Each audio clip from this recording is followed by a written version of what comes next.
Your job is to move out ahead of the platoon, to scout it out and eliminate potential threats. Yes, sir. Because he's suffering from PTSD. Yeah, everybody knows you're faking this. It affects everybody in a different way. Some ultimately will commit suicide because of it.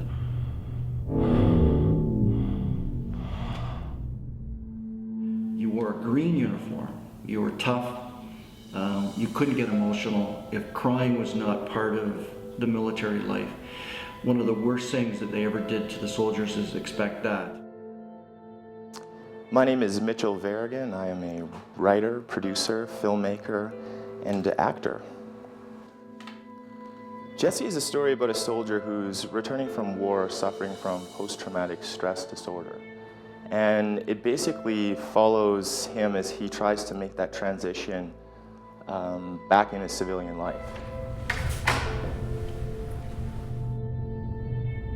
Nice digs. Sure beats the field.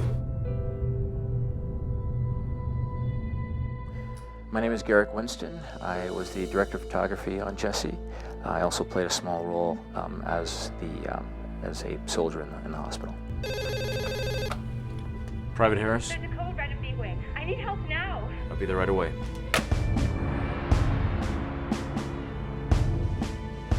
I served about 6 years in the United States Air Force as an aircraft mechanic. My own dad suffered from post-traumatic stress disorder. He served in the U.S. Marine Corps during the Vietnam War. We really want to make this as realistic as possible and just show what these men and women are dealing with when they come back. Nobody's really talking about it. So because they're not talking about it, I think the general public is unfortunately nonplussed, to the whole situation.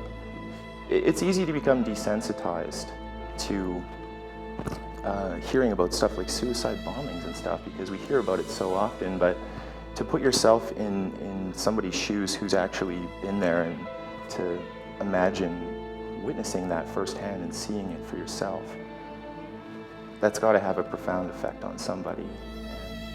And it took me a few years to come out of my shell. I almost lost my wife. My kids started to hate me, and because it wasn't me, and I couldn't figure out what was wrong. If I had a hope for this film, it would be to shine a light on a dark issue. Perhaps through film and through this story, people can gain some sort of understanding about post-traumatic stress disorder and the effect it's having on these guys.